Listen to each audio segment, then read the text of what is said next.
मेरे प्रिय आत्मन, आज मैं एक अद्भुत प्रसंग सुनाने जा रहा हूं।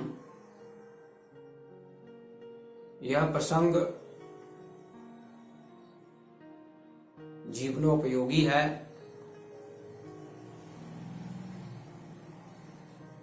यह प्रसंग हमारे जीवन के लिए अनिवार्य चीज है।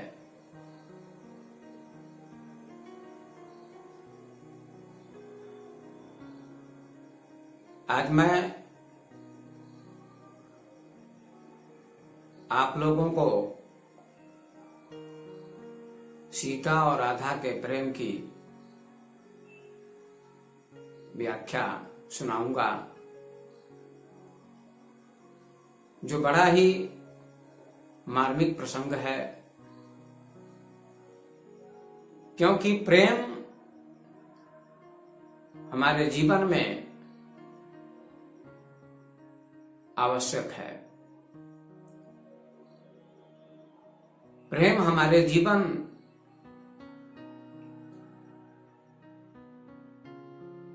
की आंख है। यदि किसी व्यक्ति की आंखें नहीं होती हैं तो वह किसी भी पदार्थ को देख नहीं सकता, क्योंकि वह अंधा होता है। बिना आंखों के दुनिया नहीं दिखाई पड़ सकती है। आंखों के माध्यम से ही व्यक्ति चांद को देख सकता है, सूरज को देख सकता है, पेड़ पौधों को देख सकता है, पशु पक्षियों को देख सकता है, संपूर्ण संसार को देख सकता है। प्रेम हमारे जीवन की आंखें हैं।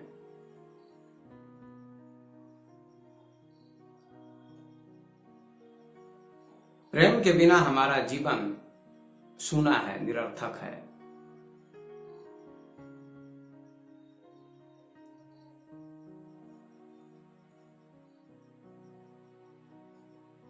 आप लोगों ने सुना होगा कि प्रेम अंधा होता है। आप लोगों ने कहावतें सुनी होगी। बहुत लोग ये कहावत कहते हैं कि प्रेम अंधा होता है, लव इज ब्लाइंड। किंतु मैं इस बात का खंडन करता हूं कि प्रेम ही आंख वाला होता है। प्रेम के पास ही आंखें होती हैं। इसकी गलत व्याख्या की गई है और पढ़े लिखे लोग भी इसको मान लेते हैं कि प्रेम अंधा होता है। नहीं, प्रेम अंधा नहीं हो सकता। प्रेम के पास ही आंखें होती हैं।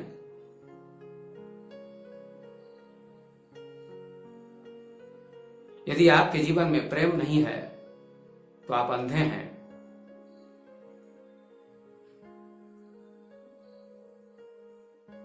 प्रेम अद्भुत कीमिया है हमारे जीवन की।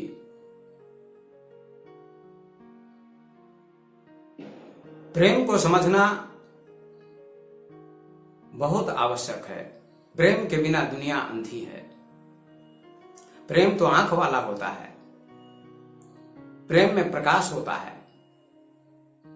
और जहां प्रकाश होता है वहां सब कुछ दिखाई पड़ता है।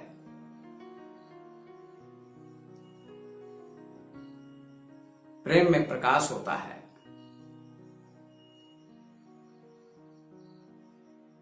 और यदि व्यक्ति के जीवन में प्रेम आ जाए तो दुनिया से युद्ध समाप्त हो जाएगा। लोग कहते हैं हम एक दूसरे से प्रेम करते हैं। यदि प्रेम लोग करते तो दुनिया में युद्ध नहीं होता, संघर्ष नहीं होता, विवाद नहीं होता, दुनिया स्वर्ग बन जाती। लेकिन दुनिया में प्रेम का अभाव है। प्रेम की व्याख्याएं होती हैं, प्रेम का वर्णन होता है, प्रेम की कथाएं होती हैं, लेकिन प्रेम को बहुत कम लोग समझ पाते हैं।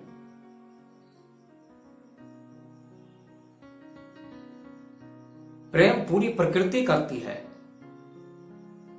सिर्फ आदमी प्रेम नहीं कर पाता है। आदमी का प्रेम पाखंड है, आदमी का प्रेम ढोंग है, आदमी का प्रेम दिखावा है। प्रकृति का प्रेम सच्चा प्रेम है। प्रकृति निस्वार्थ रूप से, निष्काम रूप से प्रेम करती है समस्त संसार के प्रति। नदी प्रेम करती है सबके लिए, नदी सबके लिए बहती है, गंगा सबके लिए बहती है, उसमें कोई भी डुबकी लगा सकता है। विद्वान भी डुबकी लगा सकता है, मूर्ख भी डुबकी लगा सकता है, राजा भी डुबकी लगा सकता है, रंक भी डुबकी लगा सकता है, स्त्री भी डुबकी लगा सकती है, पुरुष भी डुबकी लगा सकता है, पशु पक्षी भी स्नान कर सकते हैं। गंगा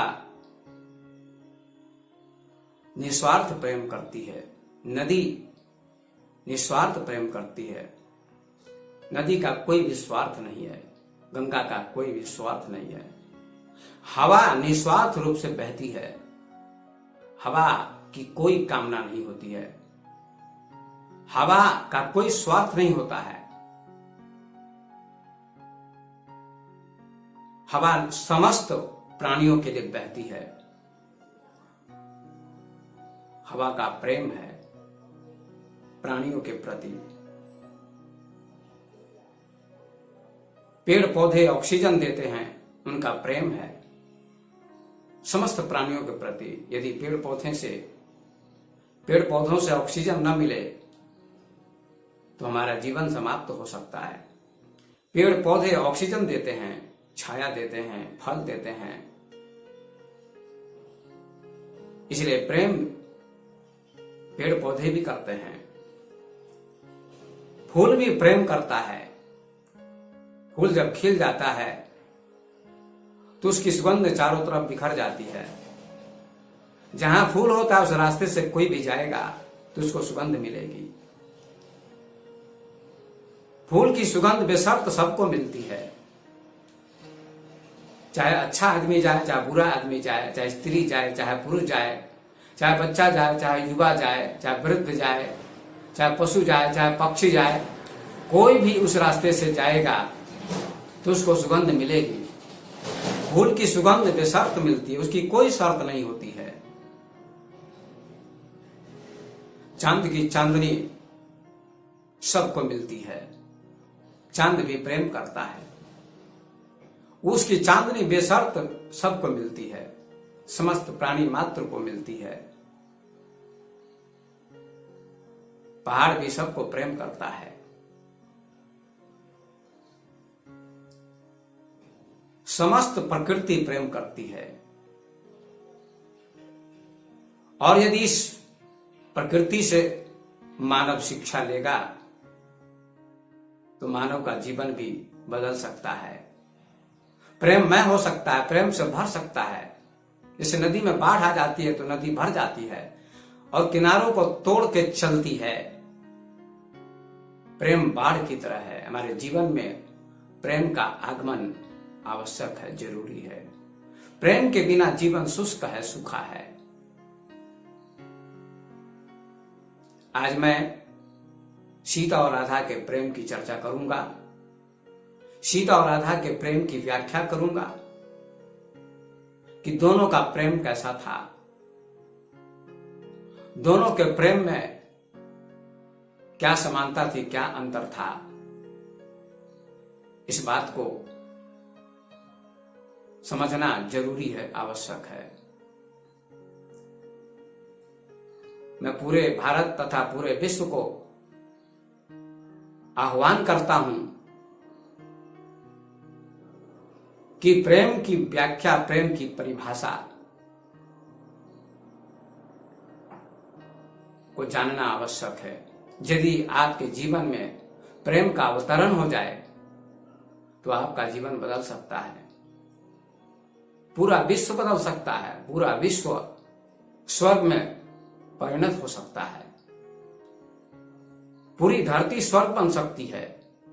स्वर्ग कहीं आकाश में नहीं है, नर्क कहीं पाताल में नहीं है, यही धरती स्वर्ग बन सकती है, आपका परिवार स्वर्ग बन सकता है। लेकिन प्रेम की सही व्याख्या होनी चाहिए, प्रेम का सही अर्थ समझना जरूरी है। तो आइए मैं आपको सीता और राधा के प्रेम के संबंध में बताना चाहता हूं। पूरा भारत जानता है, पूरे भारत में तथा पूरे विश्व में सीता और राधा के प्रेम की गाथाएं गाई जाती हैं।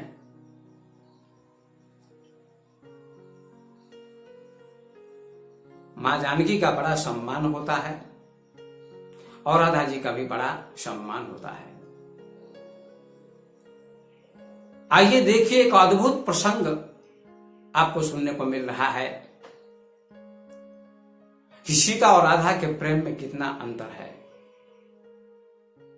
और कितनी समानता।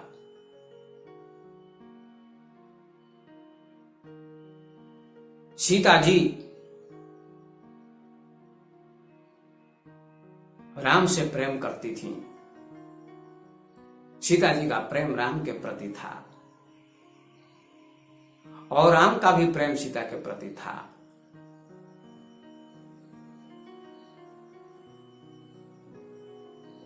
सीता और राम का प्रेम अटूट था, अगाध था।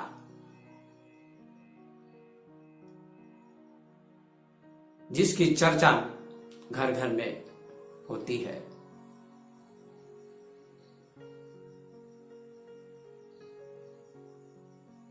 सीता का प्रेम भी दिव्य था।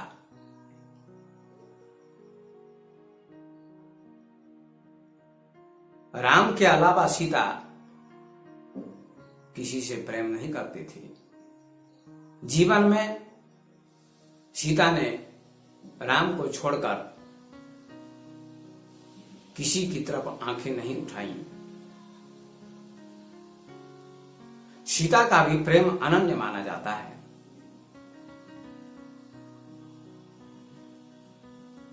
राम ने भी सीता के अलावा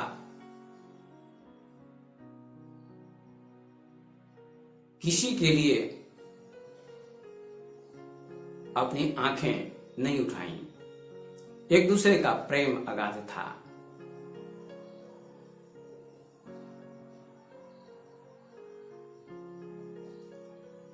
सीता ने भी राम को छोड़कर किसी के प्रति वासना की, कामना की दृष्टि से नहीं देखा। राम ने भी किसी नारी के प्रति कामना और वासना की दृष्टि से नहीं देखा। सीता और राम के प्रेम को अलौकिक और दिव्य माना जाता है। सीता का पतिव्रता धर्म अटूट था। राम का भी पत्नी व्रत धर्म सीता के प्रति अटूट था।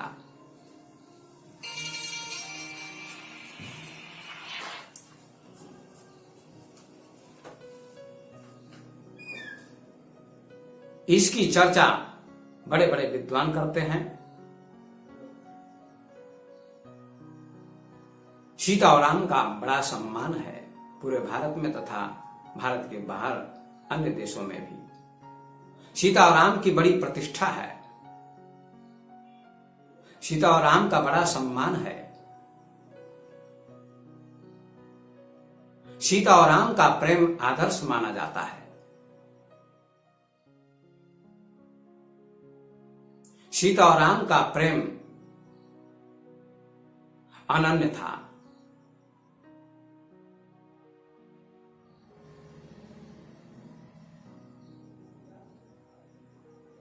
लेकिन मैं एक बात कहना चाहता हूं कि सीता का जो प्रेम राम के प्रति था वह मर्यादित प्रेम था।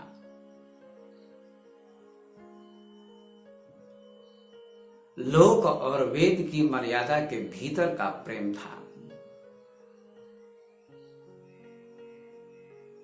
और मर्यादा कहती है कि एक में ही प्रेम को नियोजित किया जा सकता है, और यदि एक में प्रेम को नियोजित किया जाता है तो वह प्रेम सीमित हो जाता है, उसकी सीमा हो जाती है और वह प्रेम सिकुड़ जाता है।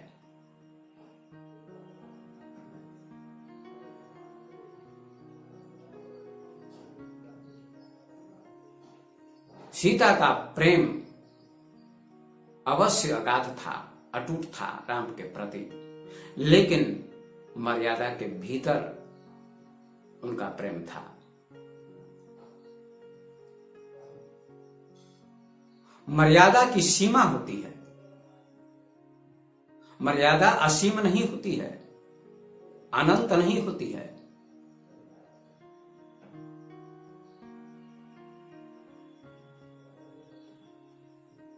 मैं मां जानकी के प्रेम की निंदा नहीं करता हूं, उनका सम्मान करता हूं, लेकिन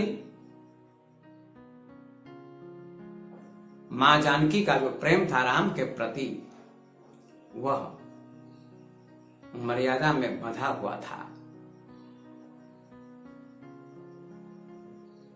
क्योंकि विवाह का जो प्रेम होता है वह मर्यादित होता है, वह सीमित होता है, उसकी सीमा होती है। ज्यों ही पति पत्नी का विवाह हो जाता है तो प्रेम सीमित बन जाता है।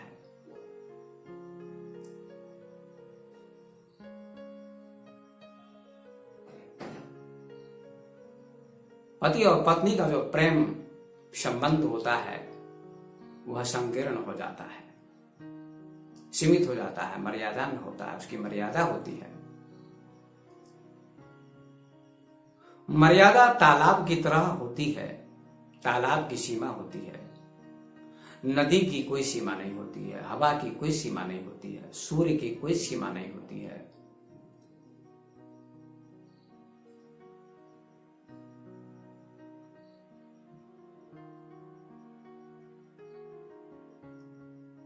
तो सीता जी का सतीत्व अक्षुण्ण था, सीता जी का सतीत्व महान था। उन्होंने जीवन में पर पुरुष को नहीं देखा।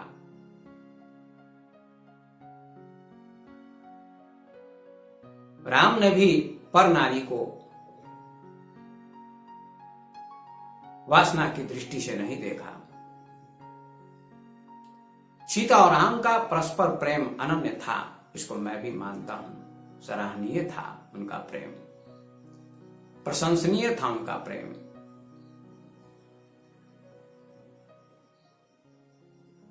इस मामले में मां जानकी पूज्य हैं, उनका सम्मान होता है।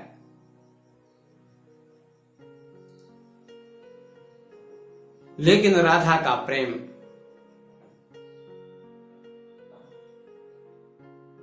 सीता के प्रेम से भिन्न था।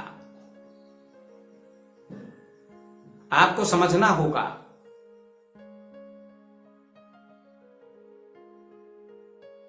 बड़ी गहरी बात है। राधा के प्रेम में कोई मर्यादा नहीं थी, कोई सीमा नहीं थी। लोक और वेद की मर्यादा के पार राधा का प्रेम था।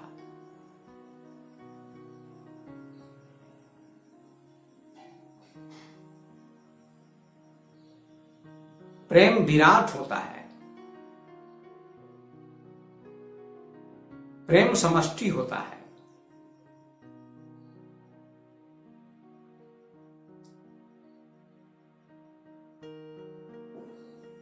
मैं और एक बात कहना चाहता हूं आपके सामने।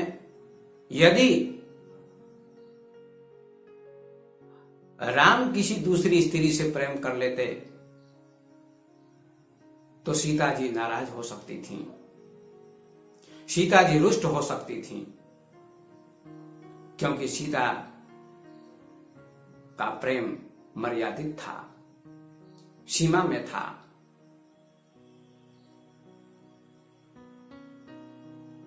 लेकिन राधा का प्रेम मर्यादित नहीं था, सीमाओं के पार था। आइए समझने का प्रयास करें। राधा जी का प्रेम बड़ा व्यापक था, राधा जी का प्रेम विराट था, राधा जी का प्रेम समष्टि था।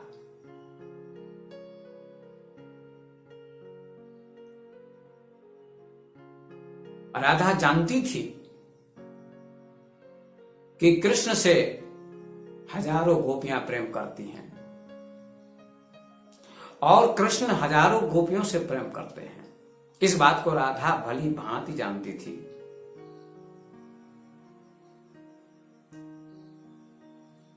लेकिन राधा को कोई भी एतराज नहीं था, क्योंकि राधा जानती थी कि कृष्ण व्यक्ति नहीं, कृष्ण समष्टि हैं, कृष्ण विराट हैं।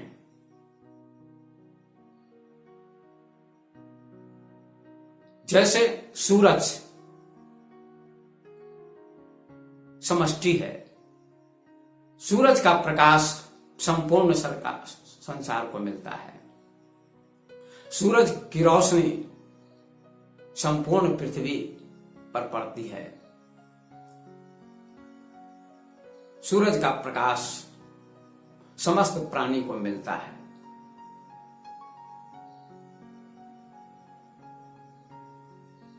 सूरज को किसी एक गांव, किसी एक देश की सीमा में बांधा नहीं जा सकता है। सूरज किसी गांव, व्यक्ति और देश विशेष का नहीं है। सूरज का प्रकाश संपूर्ण संसार को मिलता है। सूरज का प्रकाश समष्टि होता है, विराट होता है। हवा भी सबको मिलती है, चांद की चांदनी भी